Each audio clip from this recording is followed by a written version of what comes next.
wonderful your parents were makes that loss worse. But I think also you can know in the joy that you should feel for having had such wonderful people as parents. I see your parents in both of you. It's a wonderful thing to see. They are proud of you and would remain proud of you, and they will. You know, in the end, the last thing I want to mention, what strikes me the most as I think about Dean now is his courage. And his courage meaning going through pain, going through strife, and doing it happily, or not happily, but with joy and with hope. We saw that in the time of Diane's passing, and we saw it again as Dean struggled with cancer as it came back. Cancer ultimately won, but Dean did not stop smiling. He did not stop greeting people the way he always greeted us. He did not stop making us feel good, even when he felt terrible. When I think about Dean and Diane, I think about the saying that the best revenge is living well. And they did that. They lived well by having good friends and making good friends. They lived well by loving their children and grandchildren. They lived well by reaching out to the community and working hard. They lived well by loving each other so much. It was unmistakable love between them. I hope that when that time comes to me, and it's liable to come pretty soon, I will also be able to say that Patty and I have lived well and tried to somehow live up to Dean and Diane's example. Thank you all.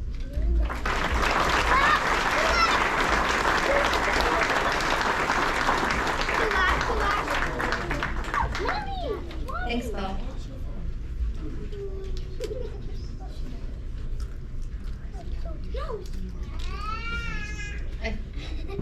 Buzz, I think you wanted to come and speak. Buzz?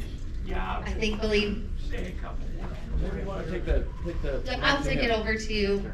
No, I think everybody can hear me. My voice is shy all the time. I'm a banker. Dean was a banker. And a bank is just made up of people, and he gave us our reputation as much as anybody. And I'm so thankful for that. He allowed us to have a good reputation. He had good judgment. He was a friend. All these things have been mentioned, but he did a great service to our banking organization. Thank you.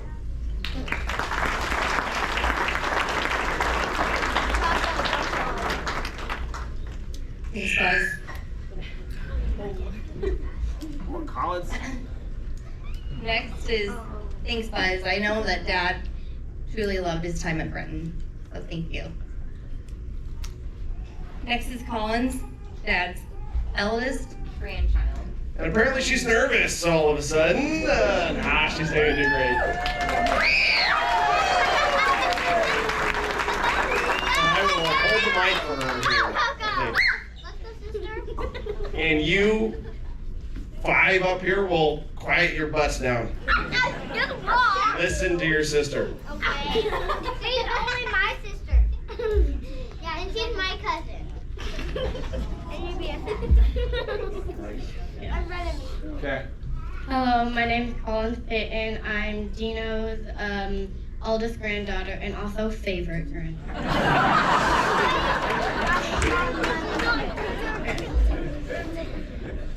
Grandpa Dino taught me how to clean toilets.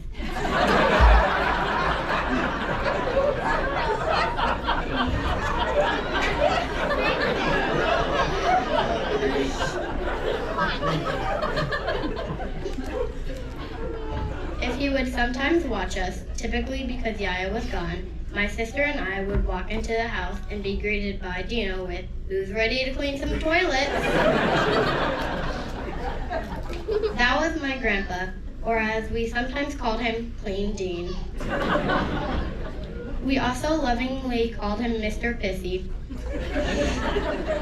Dino would often get a little worked up when we would make a mess with Yaya. When Dino was worked up, typically due to a mess, we would say, "Calm down, Mr. Pissy."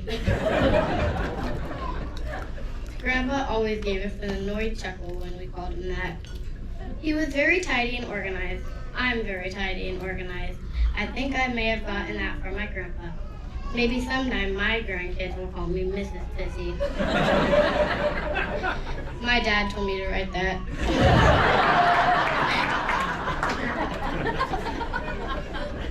And while he hated the mess that came with creating arts and crafts, he loved the final product. My grandpa professionally framed at least half a dozen of my works of art, including one that wasn't even mine. He found one on Art Sonia, our online art portal. It was done by someone named Collins, which he mistook for me, and it got framed. I never had the heart to tell him.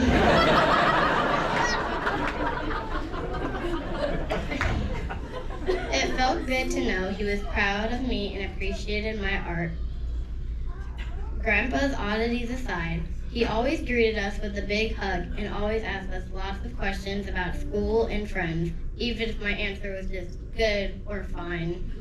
He was always very engaged. I wanted to tell a funny story about him to paint a picture of our relationship. A couple years ago, he was tasked with taking me to the dentist. This was something he was fully capable of. But he managed to screw it up. Maybe he had the wrong details, maybe he was just confused, or maybe he just wanted to spend more time with me. Maybe he could, but he could not find the dentist's office. We must have visited at least 2 to 3 other dentist offices before we found mine. One was his, I think. And the other was not even a dentist's office. I think it was a doctor's office. Instead of us discussing his mistakes, he would just tell me random stories as we drove around Des Moines. He kept elaborating on his stories by saying, "if you will." At the time, I didn't know what that meant, but I will agree. "Yes, Grandpa, I will." He showed up late, but he ultimately got the job done. He took me to get a caramel malt from Culver's afterward, which I thought wasn't the best idea after a teeth cleaning. But who am I to argue with someone who has perfect teeth? I'll miss his hugs, but I won't miss when he would lick his thumb and clean my face. I'll miss our quick conversations when he would drop me off at school most Monday mornings. I appreciated spending that time with him before my lovely and never annoying sister started joining us. How dare you say that? That's live, I'll miss his positivity and his excitement to see us. I'll also miss him taking us on vacations and his awesome gifts. I'll also miss the routine cash he would slip me just because he had some. Although he never paid me for doing chores, he would occasionally slip me a 20 for just a good hug. It was a good deal. Most of the money in my piggy bank came from my grandpa. The pressure is on you, Dad, to keep that going. Or anyone else here who wants to fill my grandpa's shoes. I give good hugs. I'll miss my grandpa Dino, but I'm glad he's reunited with Yaya. He missed her a lot. Thanks for listening. Love you, Grandpa Dino.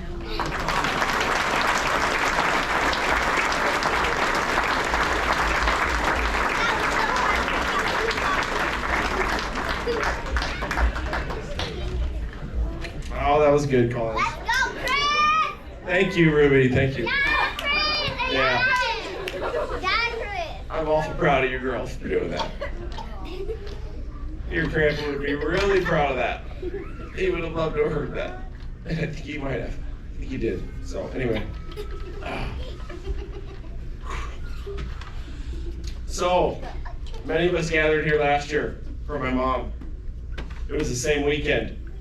And I will say, last year was May 17th, which was my dad's birthday. We gathered here last year on my dad's birthday. So tomorrow's his birthday, would have been 78. He did not make that, I mean, I didn't even think about the fact that it was his birthday all day last year. Not till the end of the day. I mean, he made that event about my mom last year, as he should have, but like, it just, that was my dad. It was all about my mom, so. I've seen many of the same people here today, which is awesome. It's a testament to how close my parents were. They had so many of the same friends. You couldn't be friends with my mom without Dino, and vice versa. They came as a pair. I don't remember talking to my dad all that much during my mom's celebration last year. And that was probably because we were both off schmoozing. We were both very good schmoozers. But I do remember he was wearing a suit, and he looked damn good in that suit. His hair had grown back, and it was as long as I ever remember him having it, minus the 70s, of course. And he looked sharp, as only Dean could. He hadn't spent much time at the beach last winter, but somehow he was still tan. He gave a little speech at the end last year and cracked a joke to the Morgan family about how they could kick him out of the family now, but he was the only one that owned a boat, so they should probably choose wisely. He had a great sense of humor. It was timely, opinionated, and witty. He did such a good job at this event last year. I remember feeling really proud of him. Losing my mom was really hard on my dad, as I think most of you could see. But he was almost always positive and upbeat. He stayed magnetic through all of it. It was really special, but also incredibly hard, going through losing my mom, then getting a blow of cancer alongside him last year.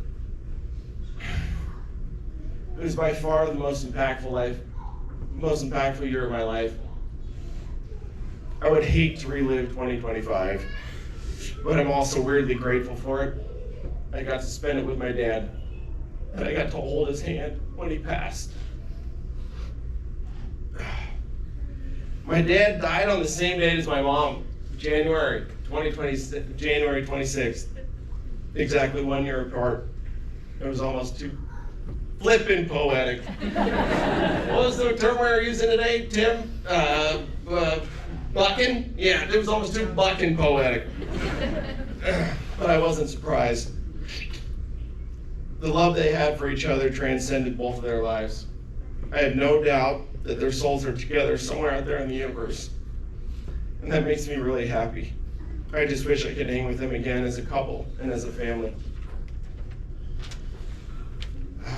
Remembering a life like my dad's is about celebration. It's not about sadness, as hard as that feels right now. A funeral for him just didn't seem right. I think we all know that he wouldn't have wanted to be remembered motionless, lying down, bad skin, no smile. He would have wanted to be remembered for the literally thousands of perfect pictures the man took. He would want us to remember him as an active person that rarely quit moving. He was almost always accomplishing something from his ever-present to-do list. I remember often my mom, my sister, and myself waiting in the car, getting ready to leave the house, and being like, "Mom, where's Dad? What's he doing?" "Oh, he's probably flipping laundry or running the dishwasher," my mom would say in a very annoyed voice. He'd finally get in the car. "Dean, what have you been doing?" She'd say, "I was folding towels." That was my dad, rarely sitting still and always getting stuff done from the list. I see this in myself these days. One project will spur 10, and the next thing you know, you're just getting stuff done. My dad and I were a lot alike. I feel my dad's personality inside me often. It's not just his personality, but his quirky little neuroses as well. I feel them in me all the time. I hate messes. I hate glitter. And I hate slime. I love being organized. I struggle to sit still, and I still can't throw towels away. You guys don't quite understand that, but we have more frickin' towels than we know what to do with. I love the bed being made. I'm a professional at laundry and the dishwasher. I love peanuts and cocktails. I can tell you that him and I had bourbon and peanuts at least once for dinner in the last year, maybe twice. I've been told that we have the same mannerisms and we sound the same. One of the best compliments I've ever received in my life is one I get quite often. People tell me all the time that I remind them of my dad. It's always a great compliment. It means even more to me now that he's gone. Rest assured, I still hear it. I've heard it a lot today already, actually. And I appreciate it to all you guys. I will forever cherish being compared to my dad. And sure, I'm lucky to share his physical characteristics. We were both pretty damn good looking fellas. But I'm luckier to have learned how to love and how to treat people from him. My mom used to joke that he was vain. She would often sing, "You're so vain. You probably think this song is about you, don't you?" And she would do it just to mess with him. But wouldn't you be if you dressed as good as he did? Had perfect teeth, a great smile, perfect hair, forever tan skin? That was Dean. See, you can see we're both vain. My dad was a lover, and by proxy, a hugger. And if you were lucky enough, you would know him as a kisser. He very often kissed the people he loved, men and women. And I was going to say right, Craig, but Craig's not here. He's his brother-in-law. I was thinking, Jay, he must have given you a handful of kisses over the years. And I'm sure a number of you other fellas out there. Funny thing, as a kid, I hated getting kisses from him. He had big old lips. And he would lay a wet one on me before dropping me off at school. That was usually accompanied by the cleaning off of some particle from my face with a lick. I love hearing that he did that to my daughter too. And we both hated it. But he'd give you a little lick. Get a little spit on your face. Thanks, Dean. It's the little things like that that I'll always remember about him, and dare I say, I'm always going to miss about him. Oh, my dad had a huge heart. He treated everyone he encountered with a true sense of importance and respect. He made people feel seen. To know my dad was to love him. I have so many examples of this, it's almost silly. The last time we were up at Mayo, we got the news that his treatment was over, and that he was moving to hospice. That was really hard to hear, but we weren't left to sit in that room for long with our sadness. The room was quickly filled with nurses and doctors that felt compelled to come visit him one last time and express their genuine love for him. I was not surprised that he had left such a mark up there at Mayo. He was a genuinely magnetic person. When I had to go pick up pain meds for him at Walgreens, the pharmacist asked me, how's he doing? I haven't seen him in a while. I told him his prognosis, and he responded with sadness and said, "I hate that. We're really going to miss him." The pharmacist at Walgreens, going to miss Dean. Ty, their mailman, started crying when I told him my dad had passed. And when I went and purchased wine at Gateway Market this week, come to find out that Tavros knew them for a long time, and he's the one that sells wine at Gateway Market, and gave us his employee discount just because he loved my parents. Who knew? Thanks. Thank you. Davros. Was that Hazel? He cared about people and always made them feel seen. People gravitated towards him and respected his kind, open, and honest demeanor. It makes me want to live my life like he did, with a trail of love behind him. I could go on and on about how much I love my dad and valued our relationship. I could sit up here for a while and talk about how proud I am to be his son, what an amazing husband and father he was. I knew my dad very well. He was a lover. He was genuinely magnetic. He became friends with everyone. He made people feel seen. That was him. He was a hugger, a kisser, a schmoozer. He was witty, not bashful with his opinions. He loved my mom so unconditionally it was hard to live up to. He was tidy, organized, and a doer. That was my dad. I think most people knew him as that. Friends of Dean, as they were, Jay. But here's some things you might not have known about my dad. And I'd love to end by sharing a handful of them with you because I think they're kind of indicative of the man that he was, or just who he was. We just heard this, but my kids used to call him Mr. Pissy. Because kids make messes, and my dad hated messes. My mom would make a mess with the girls, and like clockwork, he'd wander in, make some snarky comment about the mess. Collins would say, it'll be okay, Mr. Pissy, we'll clean it up. He always got a chuckle out of that nickname. He used to stockpile household cleaning products and hygiene products.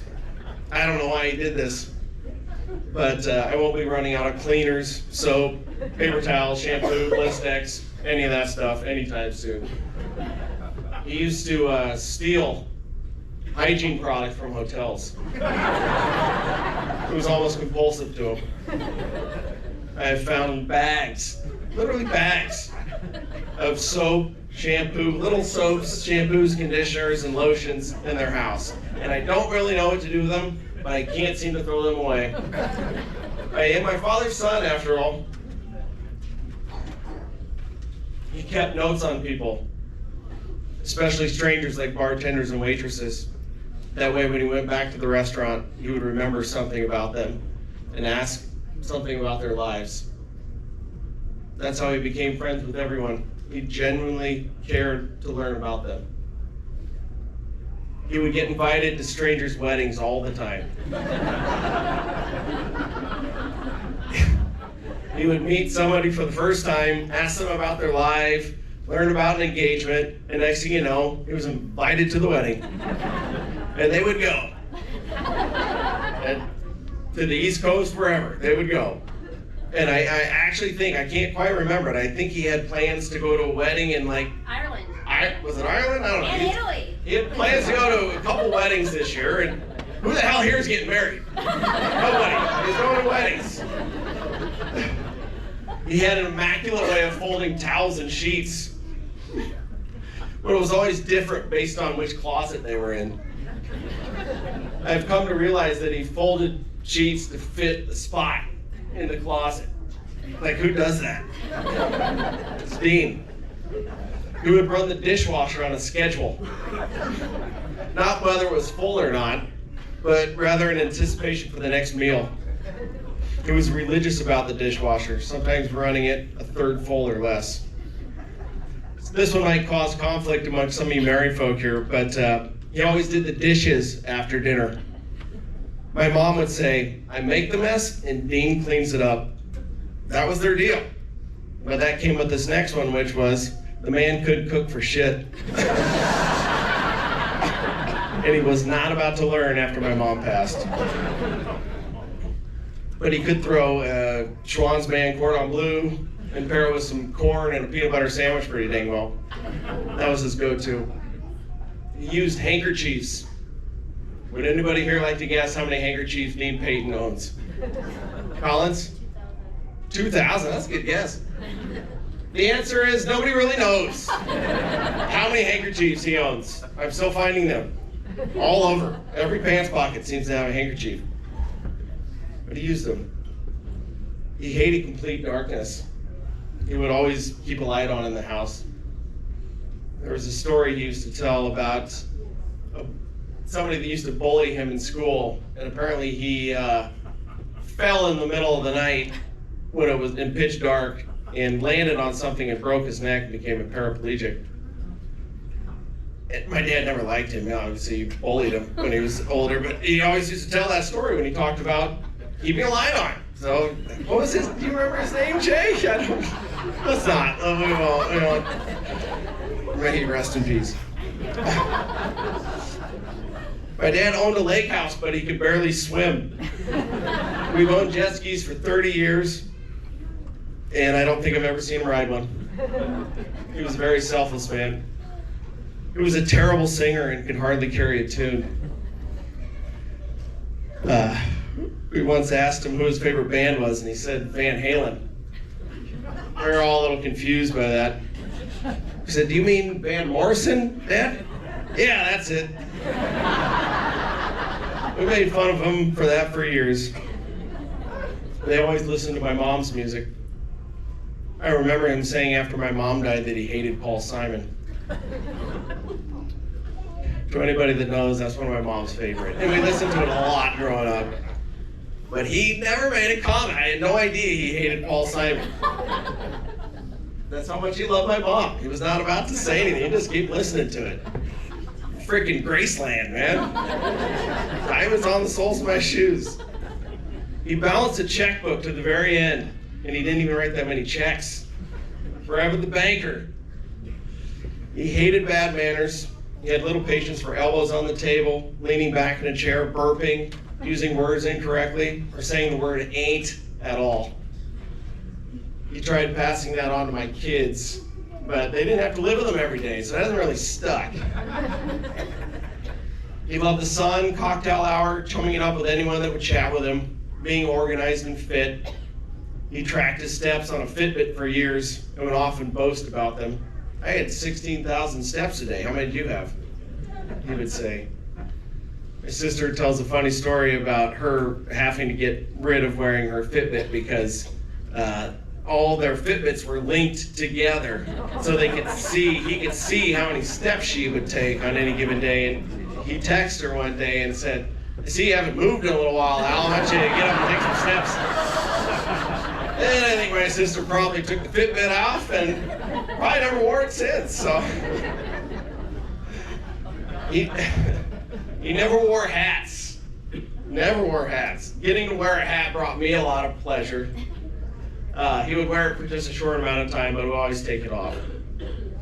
He made the best beds. I think many people would think that my mom would make the beds up the lake, but it was always Dino. He always made the beds. He was a napper.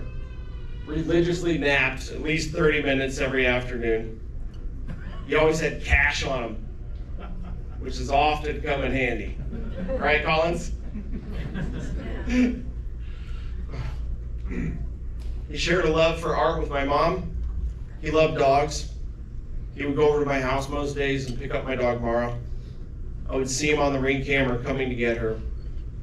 I could see it becoming harder for him to walk up the steps in the last few months. But he would still go and get her because he loved Mara. They would nap together. And I'll leave you guys with this one, as you probably know. But he was a crier. He cried very easily. He felt love very easily and honestly. I rarely saw my mom cry, but not my dad. He would often cry with feelings of joy, but his tears after losing my mom were of sadness and of loss. He missed her very much, and he was scared to leave us. But he did it with grace and an amazing attitude. He really did. That was my dad in a nutshell. He was a very special person. He meant the world to me, and I will miss him and my mom for the rest of my life. Thank you guys so much for being here. It's so good to see all of you guys.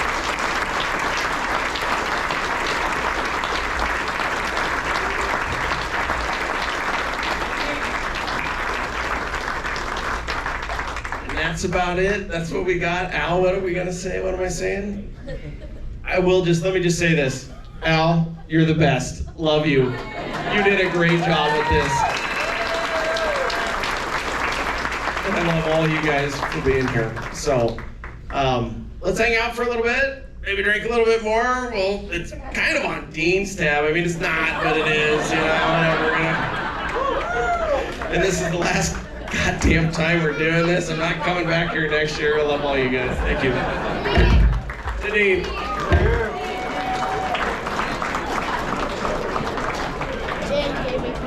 Did he really? And you have to go to Yeah, you do. Hell yeah, you do.